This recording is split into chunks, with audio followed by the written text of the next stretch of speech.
저희가 베드로전서 이제 결론 부분에 도달해 있습니다. 이게 편지잖아요. 편지는 결론이 굉장히 중요하더라고요. 여러분 군대 가 있는 아들이 부모님들에게 이렇게 편지를 썼다고 생각을 해보세요. 뭐 날씨가 점점 추워집니다. 낙엽이 뒹굽니다. 뭐 이런 얘기들 하면서 편지를 쓸 거 아니에요? 근데 그 앞에 있는 얘기 그렇게 크게 이렇게 신경 안 써도 되고 제일 마지막에 그 결론이 중요하잖아요. 돈 좀 붙여주세요. 이게 중요한 거잖아요. 그러니까 편지에 있어서는 이 강조되는 부분이 뒷부분에 있는 것을 보게 됩니다. 오늘 우리가 베드로 전서를 보는데 베드로 전서의 주제가 세 가지라고 말씀을 드렸어요. 고소영, 기억나시죠? 고난, 소망, 영광, 이 세 가지를 이야기를 해요. 그래서 베드로전서 내용을 쭉 보게 되면 고난의 목적을 이야기합니다. 고난이 왜 우리에게 그렇게 중요하냐? 우리로 하여금 하나님에게 합당한 사람이 되어서 주님 오실 때에 영광받도록 하기 위해서 고난을 이렇게 주셨다. 그래서 고난의 목적에 대해서 이야기하고 고난을 잘 감당했던 예수님을 우리에게 모델로 제시를 하고 있고, 그리고 그렇게 고난 받는 것이 우리에게는 축복이다라고 베드로가 이야기를 합니다. 그러면서 우리가 이 핍박받는 시대를 살아가게 되는데, 그런 시대에 우리는 나그네와 같은 인생을 산다. 나그네다. 근데 나그네로 이 길을 잘 걸어가려면 우리는 이 공동체가 중요하다. 이제 결론으로 가면서 이 공동체에 대한 이야기를 합니다. 그리고 오늘 본문에 들어가면 그 공동체가, 예수 믿는 나그네 공동체가 이 고난과 핍박 속에서 어떻게 잘 버티고 살아갈 수 있느냐라고 하는 이야기의 중요한 부분을 오늘 말하고 있는데, 그것이 뭐냐면 어려울 때에는 지도자가 중요하다. 지금 이 얘기를 하는 거예요. 공동체 안에 지도자가 얼마나 중요한지를 설명을 하는 거죠. 이 5장 1절은 사실은 그러므로라고 하는 말로 시작을 합니다. 우리 한글말 성경에는 그러므로라고 번역을 안 해놨어요.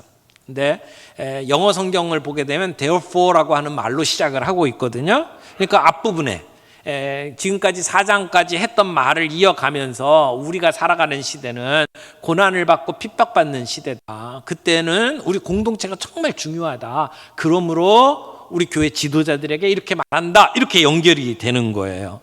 여러분, 어려울 때일수록 지도자가 중요하잖아요. 2차 세계대전 때 영국을 이끌어갔던 그 위대한 지도자, 여러분 윈스턴 처칠이라고 하는 사람 알고 계시죠?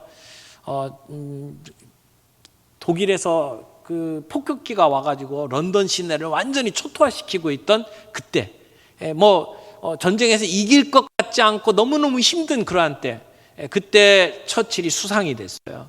그리고는 사람들 앞에 연설을 합니다. 이 처칠이 의회에서 했던 연설들을 보면 이런 얘기를 해요. 나에게는 피와 수고와 눈물과 땀 외에는 내놓을 것이 아무것도 없다. 이렇게 영국 사람들에게 이야기를 하면서 어떤 대가가 어떤 것이든지 간에 우리들은 싸울 것이다. 바닷가에서 싸울 것이고, 상륙 지점에서 싸울 것이고, 들판과 시가지에서 싸울 것이고, 구릉지에서도 싸울 것이다. 우리는 결코 항복하지 않을 것이다. 처칠이 했던 그 연설 가운데 유명한 말 있잖아요. Never, never, never give up. 절대 포기하지 말아라, 항복하지 말아라 라고 이야기를 하면서 사람들을 북돋았어요. 그래서 폭격이 있던 곳마다 찾아가고, 그리고 거기서 사람들에게 연설을 하면서 사람들을 용기를 북돋아 일으키고, 그래서 2차 세계대전에 연합국이 승리로 이끄는데 엄청난 공헌을 했죠. 지도자가 중요합니다. 근데 세상에서 지도자도 중요하지만 신앙을 가지고 살아가는 우리의 삶 속에 예수 믿는 것 때문에 점점 핍박이 있고 고난이 있는 이 시대를 살아갈 때에 우리 교회 공동체의 지도자가 정말 중요하다라고 이야기를 하는 게 베드로의 말씀입니다. 우리의 진정한 지도자는 예수 그리스도시죠. 그래서 베드로가 너희가 전에는 양과 같이 길을 잃었는데 이제는 너희의 영혼의 목자와 감독이신 주님께 돌아왔다. 그래서 우리가 우리의 진정한 지도자는 예수 그리스도다 이렇게 이야기를 합니다. 그런데 그 예수 그리스도 우리의 목자 되신 주님께서 우리 가운데 지도자들을 세우셨어요. 그리고 양떼를 맡기셨어요. 예수님께서 부활하신 후에 베드로를 찾아가셔서 내가 나를 정말 사랑하느냐? 내 양떼를 치라. 내 양떼를 먹이라 라고 부탁을 하셨어요. 우리의 목자 되신 예수님께서 베드로에게 그 일을 맡기셨어요. 베드로는 그 일을 맡았던 사람이고 그리고 그 일을 감당하면서 오늘 교회의 지도자들에게 예수님께 배웠던 그 지도자의 원리를 여기 소개를 하는 거예요. 여러분, 좋은 지도자가 정말 필요합니다. 우리에게 정말 좋은 지도자가 필요하잖아요. 제가 인생을 살면서 어떻게 해야 될지를 모를 때 그때는 선생님을 찾아가요. 선생님에게 물어봐요. 우리가 코로나를 경험했잖아요. 갑자기 생각지도 않았던 코로나 때문에 뭐 전 세상이 셧다운되고 그리고는 예배를 드릴 수가 없고, 근데 이걸 물어볼 사람이 없는 거예요. 갑자기 이런 세상이 되었는데 우리가 어떻게 예배를 드려야 됩니까? 우리가 순모임을 어떻게 해야 됩니까? 이건 누가 경험을 해본 사람이 없잖아요. 우리 시대에. 답답하더라고요. 어떤 것이 성경적이고 어떤 것이 하나님의 뜻인지 물어볼 수 있는 사람이 없어요. 좋은 선생님이 있어서 내가 경험해 봤는데 이건 이렇게 하면 돼 라고 가르쳐 주시면 얼마나 좋을까요? 교회엔 그런 지도자들이 필요합니다. 좋은 멘토가 있으면 실패할 확률이 많이 떨어져요. 좋은 멘토, 좋은 지도자, 우리 교회에 정말 필요하다고 생각을 합니다. 그런데 여기 본문에서는 이 교회의 지도자를 장로라고 칭하고 있어요. 장로.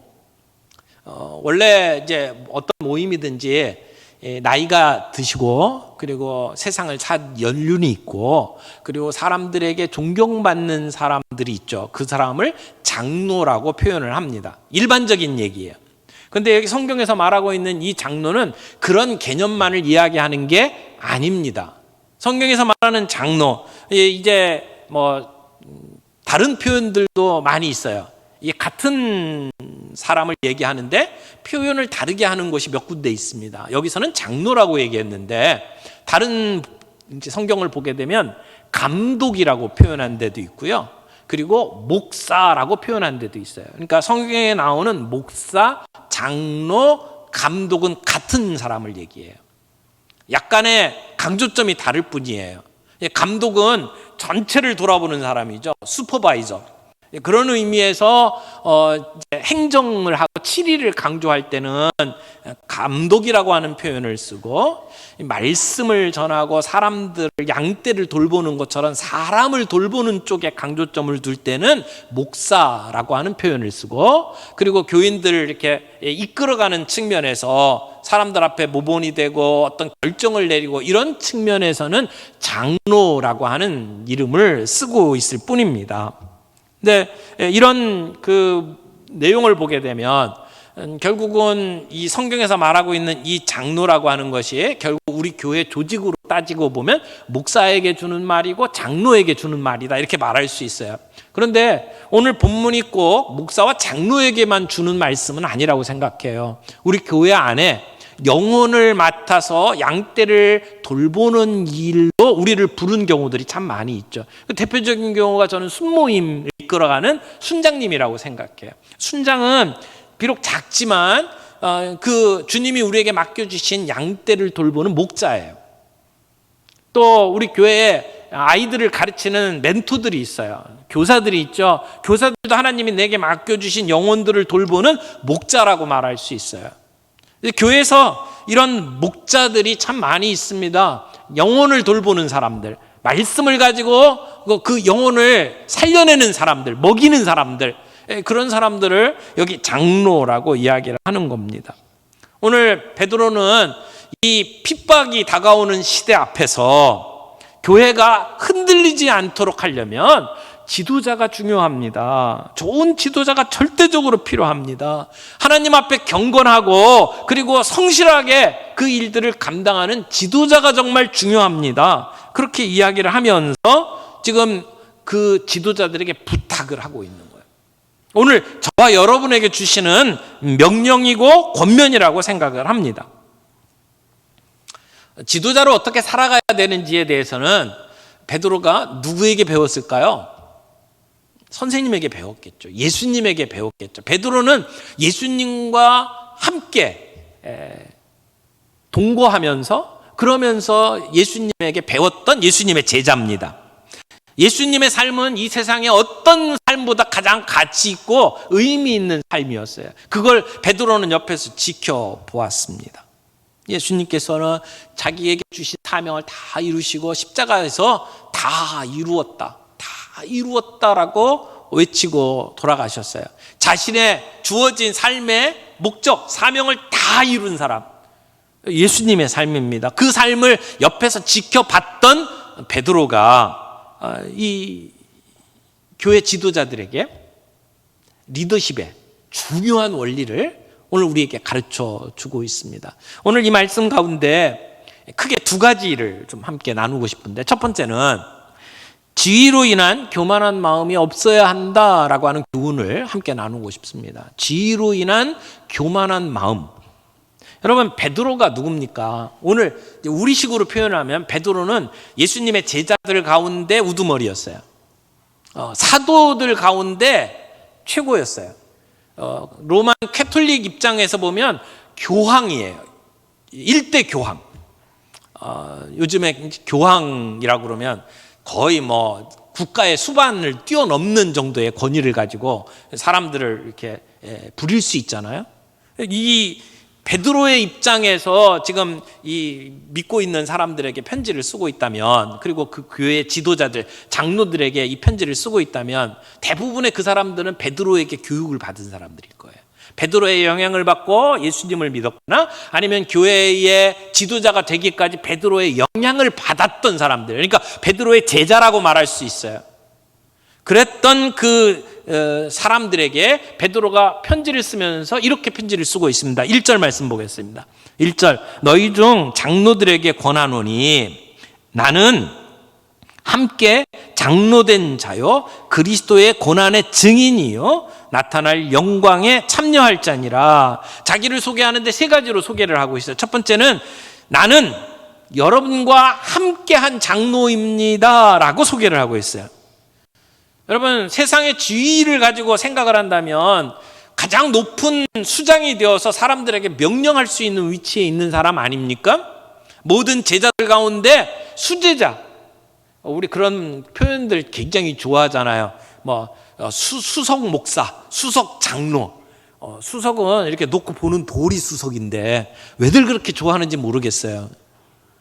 여러분, 그런 식으로 따진다면 사람들 앞에서 나 수제자야 이렇게 얘기할 수 있는 위치에 있는 베드로 아닙니까? 어깨에 힘을 주고 그리고는 근엄한 목소리로 내가 너희한테 명하노니 이렇게 얘기할 수 있지 않아요? 그런데 베드로는 자기가 가지고 있던 그 위치로 인해서 교만하지 않았어요.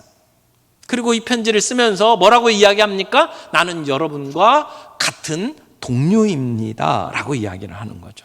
이것이 성숙한 지도자들이 갖고 있는 특징이에요. 조금만 높은 자리에 있으면 목에 기부수한 것처럼 어깨가 펴지고 그리고 사람들 앞에 지시하는 그런 지도자가 아니란 말이에요. 성숙한 지도자는 나를 통해서 영향을 받은 사람들이 자라나기를 원합니다. 그들이 나와 동등된 위치에 설 때까지 기다려줍니다. 그리고 그들이 일할 수 있도록 자리를 깔아주고 자기는 뒤로 물러설 줄 아는 지도자, 그게 성숙한 지도자죠. 근데 높은 위치에 있는 사람들이 종종 교만의 죄를 짓습니다. 교만은 우리 하나님이 가장 싫어하는 죄 중에 하나예요. 그래서 교만은 패망의 선봉이라고 이야기하지 않습니까? 조금만 높은 자리에 올라가고 조금만 사람들이 인정해 주기 시작하면 사람들이 교만해지기 시작을 해요. C.S. 루이스가 교만에 대해서 이야기를 하면서 이런 말을 했어요. 교만한 사람일수록 다른 사람의 교만을 싫어한다. 여러분, 겸손한 사람은 다른 사람이 내 앞에서 교만을 떨어도 그것 때문에 크게 상처받지 않아요. 근데 교만한 사람 앞에 누군가 교만을 떨면 너무너무 힘들어요. 내가 교만한 사람인지 겸손한 사람인지 어떻게 알 수 있냐면 누군가가 내 앞에서 교만을 떨 때 내가 어떻게 반응하는지를 보면 알 수 있대요. 사람들이 내 앞에서 이렇게 사람들을 부리고 이렇게 좀 교만을 떨고 자기 자랑하고 그게 내 속에 막 쓰리고 아프면 내가 교만한 사람인 거예요. 여러분, 교만은 결국은 자기 사랑이고 자기 숭배예요. 나를 높이는 거죠. 하나님의 이름을 높이기보다는 나를 높이기를 원하는 게 교만이죠. 그래서 교만한 사람일수록 내가라고 하는 말을 자주 씁니다. 내가 해줄게. 내가 했어. 내가 할 수 있어. 나를 드러내려고 하는 거죠. 나 대신에 우리 주님이 그것을 강조하는 것이 지도자죠. 그런데 주님의 이름이 높임받지 못하고 주님의 이름이 짓밟히면 그것 때문에 가슴 아파야 할 교회 지도자들이 나를 안 알아주고 내 이름이 짓밟히면 막 승질내고 그것 때문에 싸우고 그런 모습들을 보인다면 그건 성숙하지 못한 지도자라고 말할 수밖에 없어요.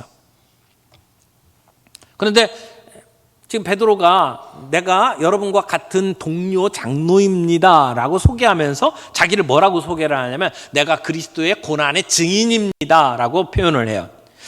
그 고난의 증인이라고 표현한 것도 여러분 생각을 해보세요. 예수님이 고난받는 것 가장 많은 고난의 자리가 어느 자리일까요? 예수님이 재판받고 십자가에 못 박혀 돌아가시는 자리가 예수님의 고난의 자리잖아요. 근데 그때 베드로는 뭐 했나요?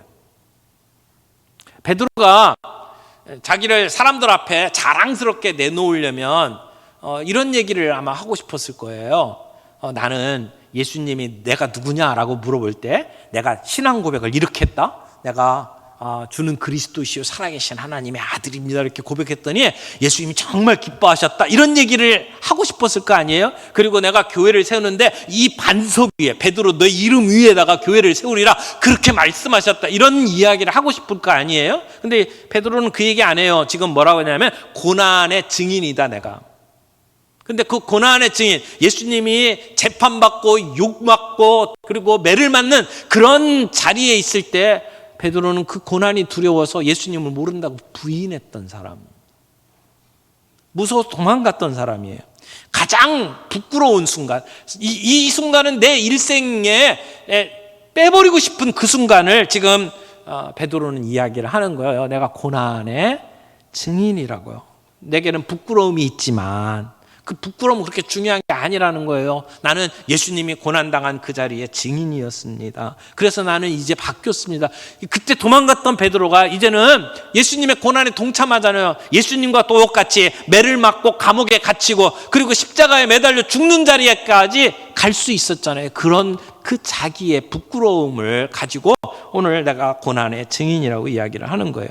그리고 난 다음에 나는 앞으로 부활의 영광에 참여할 자라고 자랑스럽게 이야기를 합니다. 고난에 참여했기에 우리는 자랑스럽게 이 부활의 영광에 참여할 자입니다 라고 자기를 소개하는 거예요. 여러분, 오늘 우리가 살아가고 있는 이 시대의 진정한 지도자는 내가 가지고 있는 지위로 인해서 교만하지 않은 사람, 겸손하게 그 일을 감당하는 사람이라고 말할 수 있어요. 우리가 교회 앞에 목사로 장로로 그리고 순장으로 이렇게 일을 하다 보면 우리는 사람들 앞에 말씀을 가지고 가르치는 입장에 서게 되죠.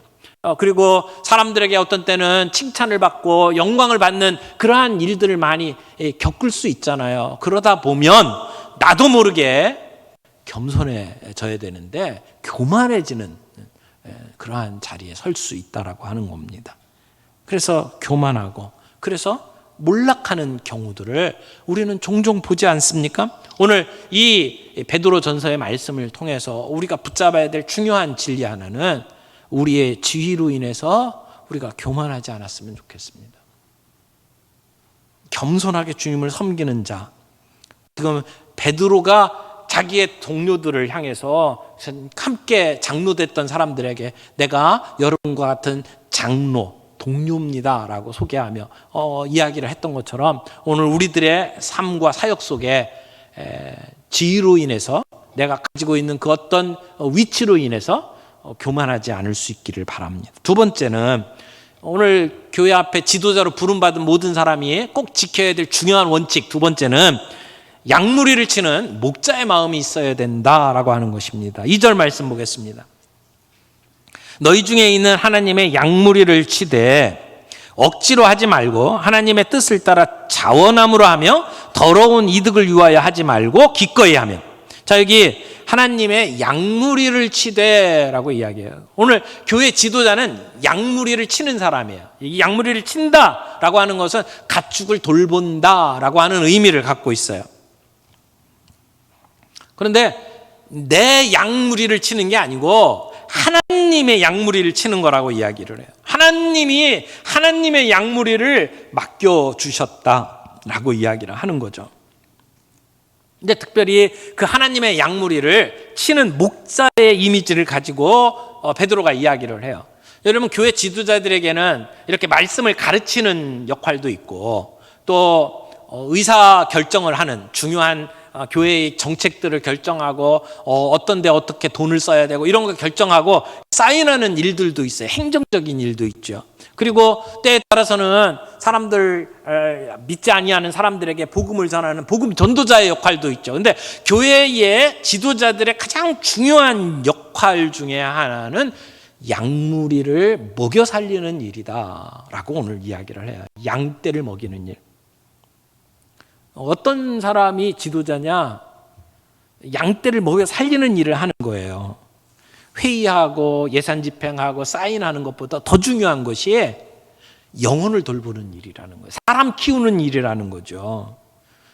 여러분, 우리 한국 교회가 참 그 대부분의 교회가 장로 교회예요. 근데 어떤 분이 그렇게 얘기하죠. 장로 교회는 장로 때문에 망한다, 그런 얘기까지 해요. 그 정도로 교회마다 이 싸움들이 참 많아요. 지도자들이 싸워요. 근데 왜 이런 일들이 벌어지느냐? 이렇게 따지면 양떼를 돌보는 일보다 사인하는 일에 더 많이 시간을 쓰기 때문이라고 생각을 합니다. 영혼을 돌보고 영혼들을 먹여 살리는 일에 집중을 한다면 그렇게 싸울 일이 없어요.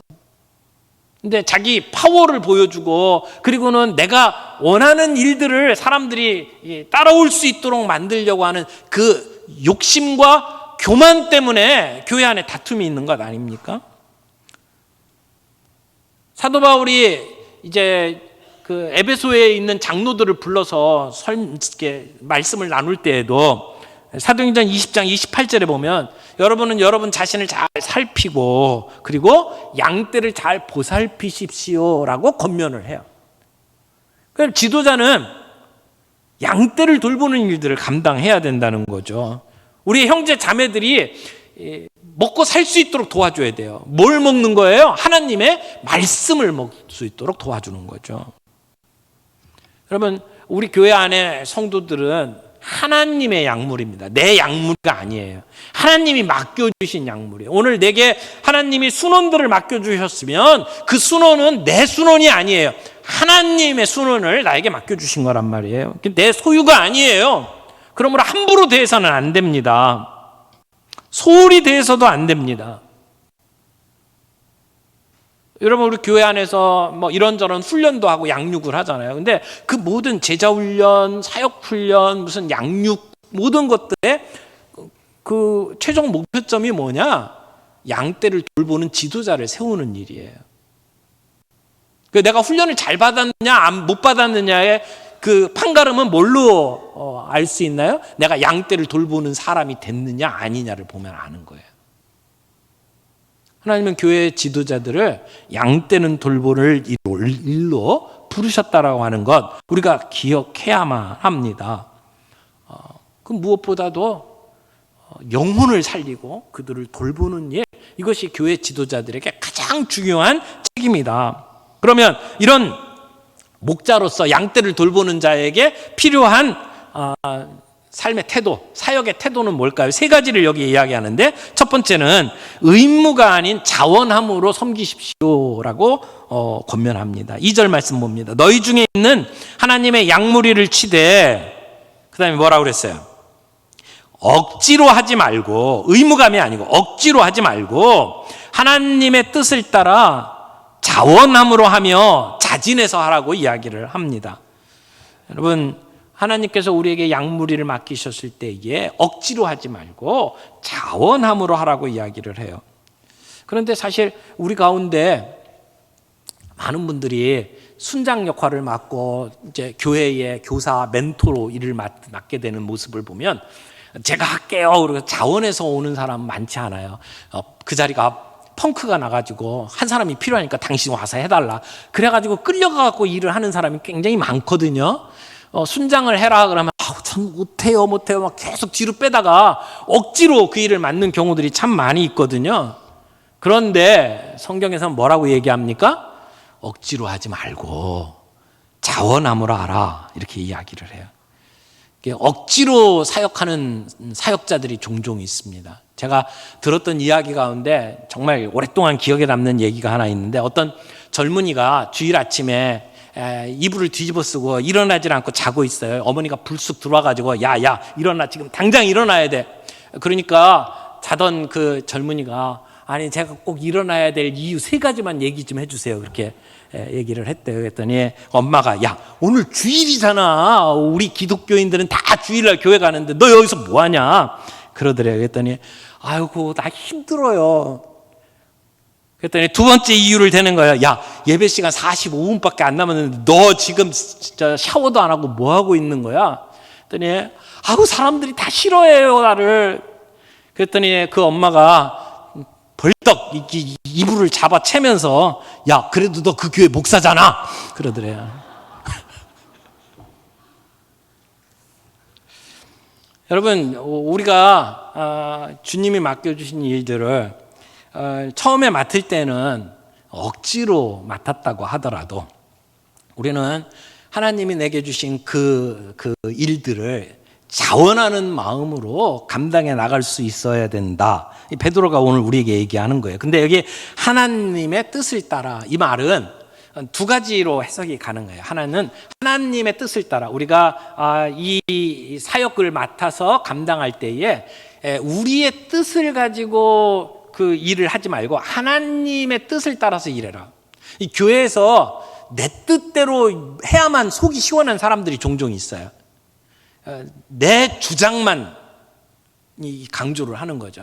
이것이 정말 하나님의 뜻일까? 다른 사람의 이 의견을 들으면서 다른 길도 있을 수 있을 텐데 마음을 열어놓고 함께 대화를 하는 게 아니라 내가 그래도 내가 교회의 설립자고 내가 교회의 장로인데 내 말대로 해야지 이렇게 주장하는 사람들이 종종 있잖아요. 그래서 교회가 어려움을 겪는 경우가 얼마나 많이 있어요.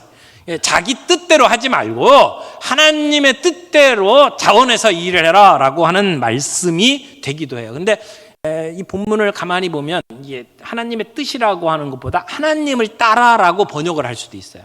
하나님을 따라.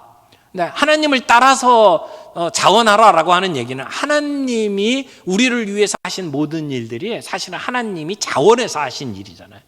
하나님이 억지로 하는 일이 아니에요. 하나님이 자원해서 우리를 구원하시기 위해서 자기 아들을 이 땅에 보내시고 구원 역사를 이루신 그 하나님을 따라서 자원해서 일해라. 그렇게 이 본문이 해석되기도 합니다. 여러분, 우리가 하는 일들이 억지로 하는 일치고 거기에 좋은 결과가 나오는 일이 그렇게 많지 않아요. 하나님이 우리에게 주신 일을 정말 자원하는 마음으로 기꺼이 헌신할 때 그때 아름다운 열매들이 맺어지는 걸 보죠. 어떻게 하면 우리가 그런 자원함으로 일할 수 있습니까? 사실은 우리가 사역하는 그 대상을 사랑하게 되면 자원할 수 있잖아요. 사랑하는 마음을 가지게 되면 자원하는 마음이 생기잖아요. 사랑하는 아내를 위해서, 사랑하는 남편을 위해서, 사랑하는 자식을 위해서라면 얼마든지 기꺼이 자원하는 마음을 가질 수 있잖아요. 오늘 우리에게 맡겨주신 그 영혼들을 바라보면서 그들을 사랑하는 마음을 가지게 되면 우리는 하나님을 따라 자원하는 마음으로 그 사역을 감당할 수 있다고 믿습니다. 그때 우리는 하나님이 주시는 능력 안에서 그 사역들을 감당할 수 있게 되죠. 두 번째는 받기보다는 나눠주려고 하십시오 라고 말하고 있어요. 2절 뒷부분은 봅니다. 더러운 이득을 위하여 하지 말고 기꺼이 하며. 더러운 이득을 위하여 하지 말아라 라고 이야기를 합니다. 내게 돌아올 이익이 뭐냐, 그걸 따지면서 사역하지 말아라. 내 욕심과 이익 때문에 일하지 말아라. 여러분, 우리가 자본주의 사회에 살다 보니까 우리가 하는 모든 일들이 늘 그 대가를 따지게 되어 있습니다. 그래서 내가 이 일을 하면 나에게 어떤 대가가 돌아올까? 자기의 유익을 추구하면서 살아가는 세상을 살아가고 있잖아요. 그런데 오늘 교회 안에서 우리에게 주어진 일들을 감당하면서 내가 이렇게 함으로 말미암아 내가 어떤 유익을 얻을지에 대해서 생각하면서 그 일을 따져서 일을 한다면 우리는 그 사람을 가리켜서 삭군이라고 이야기를 할 거예요. 삭군. 돈 받고 일하는 사람. 내가 하는 만큼 대가를 요구하는 사람. 자칫하면 우리가 그런 삭군이 되기가 쉽습니다. 우리가 하는 일들을 통해서 내가 어떤 명성을 얻을까? 내가 그 하는 일들을 통해서 내가 누군가에게 도움을 줌으로 내가 그 사람을 지배할 수 있다라고 생각을 하면서 그 일을 하고 있다면 우리는 삭군입니다. 다른 사람들에게 섬김을 통해서 내가 존경을 얻는다라고 하는 걸 바라보면서 일하고 있다면 그 사람은 삭군입니다. 그것은 성경에서 이야기하고 있는 더러운 이익에 속하는 것이죠.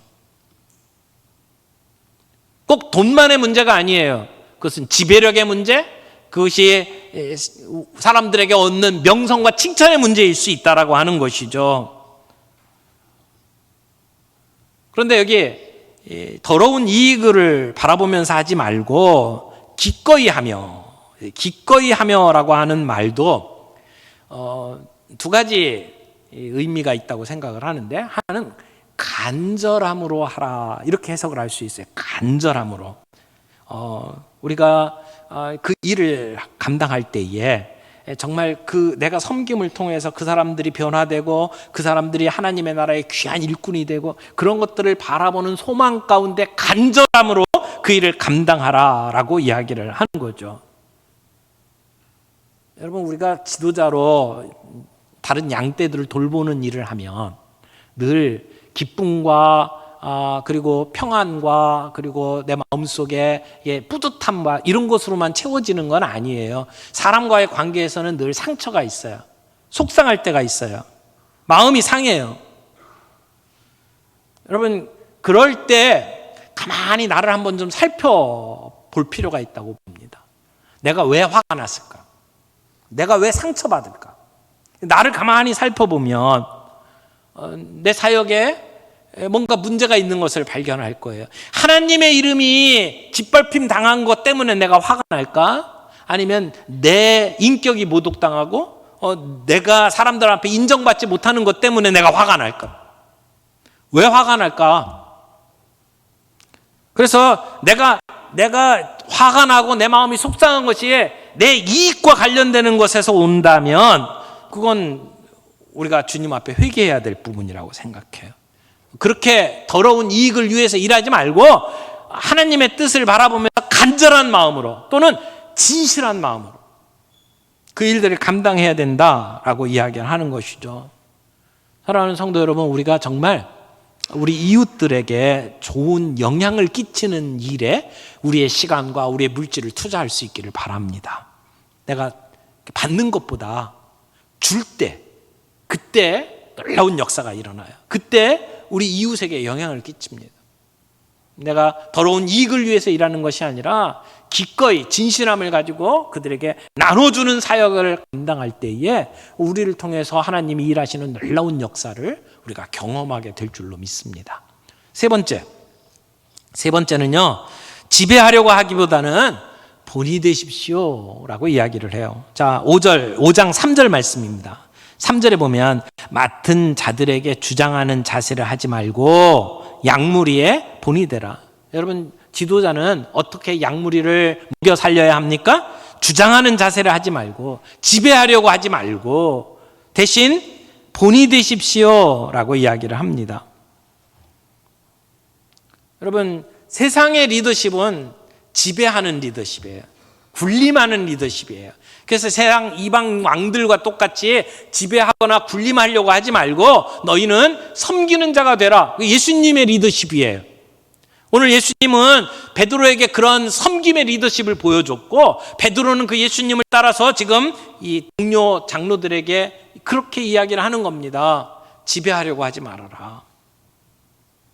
구약 성경에서도 왕과 선지자들을 뽑을 때 그 조건 중에 하나가 너희 형제 중에서 세우라고 얘기를 해요.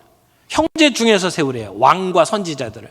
그 얘기는 다른 이방 나라 사람들을 데려다가 세우지 말고, 또는 이방 나라의 그러한 우상 종교에 물든 사람들을 세우지 말고, 그런 의미도 있습니다만은 사실은 왕을 세우고 선지자를 세워도 그들이 특별한 사람이 아니라 우리 백성 가운데 한 사람이다. 우리가 똑같은 사람이다. 라고 하는 것을 이야기하는 내용이라고 생각을 합니다.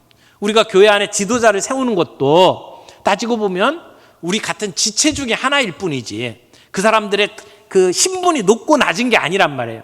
우리 교회에 목사가 세워지고 장로가 세워졌다고 해서 그 사람은 어떤 특별한 위치에 있는 사람이 아니라 다 우리 같은 형제고 자매입니다 라고 하는 얘기죠. 그러므로 지도자가 되어서 리더십을 발휘할 때에 세상의 임금들이 하는 것처럼 지배하는 리더십을 갖지 말고 섬기는 리더십을 가져야 된다는 거예요. 세상의 임금들이 지배하는 리더십은 소위 세도를 부리는 리더십이잖아요. 내가 가지고 있는 그걸 가지고 영향력을 행사하고 사람들이 그 말에 따르도록 만드는 그러한 리더십이라고 얘기할 수 있어요. 내 원하는 방식대로 사람을 조종하는 것. 그러나 예수님이 말하는 이 리더십은 섬김의 리더십이라고 이야기를 하죠. 섬김에서 리더십이 생긴다라고 이야기를 하는 겁니다. 예수님께서 이렇게 하라라고 말씀하실 때는 그렇게 사는 모습을 먼저 보여주셨어요. 그러니까 섬기는 리더십의 핵심은 내가 먼저 그렇게 보여주는 것입니다. 아무리 내가 지도자의 위치에 있다고 할지라도 나를 따르는 사람이 없으면 그 사람은 지도자가 아니에요. 내가 살아가는 삶의 모습을 통해서 그들에게 영향력을 끼쳐서 사람들이 나를 따라올 수 있을 때 그 사람이 지도자라고 이야기를 하는 거죠. 여러분, 우리가 가정에서 아이들을 가르칠 때에도 말로 해서 됩니까? 안 되잖아요. 연설을 해가지고 사람이 변합니까? 안 되잖아요. 부모가 살아가는 모습을 보여줄 때 그걸 따라갑니다. 진정한 리더십은 보여주는 것이다 라고 이야기를 하는 거죠. 회사가 너무 어려워요. 근데 사장이 나타나서 이제 연설을 합니다. 근데 여러분, 정말 나는 여러분을 사랑합니다. 여러분을 돕고자 합니다. 어려운 문제로 고통을 당하면 언제든지 저한테 연락을 하십시오. 그러면서 연설을 해놓고는 제일 마지막에 저는 다음 주부터 한 달 동안 외국에 여행 갑니다. 그때는 전화 연락하지 마세요. 만약 그렇게 얘기를 했다고 생각을 해보세요. 그 앞에 막 감동을 할 만한, 눈물을 쏙 빼놓을 만한 연설로 사람들에게 감동을 줬다 할지라도 그의 삶의 모분이 따라가지 않으면 그 앞에 있는 모든 연설은 꽝이에요. 꽝. 그렇잖아요. 오늘 우리 교회가 사역을 할 때에 지배하는 리더십, 사람들을 위해 군림하는 리더십이 아니라 섬기는 리더십을 보여줘야 된다. 우리의 삶의 모본을 보여줘야 된다. 그럴 때 우리에게 주어지는 대가가 뭡니까? 4절이에요. 4절. 그러면 목자장이 나타나실 때에 시들지 아니하는 영광의 관을 얻으리라. 주님이 우리에게 그런 영광의 관을 주신대요. 여러분, 운동선수들이 옛날에 올림픽에서 이기면 이 월계관을 씌워줬잖아요. 근데 그 월계관은 금방 시들어요. 근데 우리 주님이 목자장이 주시는 그 영광의 관은 시들지 아니하는 것이래요. 그게 무슨 말이에요? 우리의 수고를 영원히 기억해 주시겠다라고 하는 말이에요. 오늘 우리가 순원들을 위해서 기도하며 마음의 상처를 입으면서도 그들을 섬기고 그럴 때에 우리의 수고, 우리의 헌신, 주님이 영원토록 기억해 주시겠다. 주님이 우리의 수고를 영원토록 기억해 주시겠다고 말씀을 하는 겁니다. 그 일이 그만큼 중요하다는 얘기죠. 사랑하는 성도 여러분, 우리 주님이 우리의 수고를 절대 잊지 않으신다고 이야기를 합니다. 그리고 영원토록 기억해 주시겠다고 이야기를 합니다. 그 주님, 오늘 우리를 그런 자리에 세우셨어요. 내게 맡겨주신 영혼들을 잘 먹이고 살리고 사람을 세우는 일에 우리를 부르셨어요. 그 일에 귀하게 쓰임받는 저 여러분들이 되기를 바랍니다. 그러려면 교만하지 않고 겸손하게 우리가 주님 앞에서 우리의 사명 감당해 나가기를 원하고 억지로 하지 말고 자원하는 마음으로 우리가 그 사역들을 감당해 나가기를 원합니다. 그리고 우리가 지배하려고 하지 아니하고 삶의 모본을 보이면서 그들에게 거룩한 영향을 끼칠 수 있는 저와 여러분들이 되기를 바랍니다. 우리 가운데 그렇게 헌신함으로 말미암아 아름다운 사람들이 세워지는 역사를 우리가 함께 보고 그런 부흥의 역사에 동참할 수 있는 저와 여러분들이 되기를 바랍니다.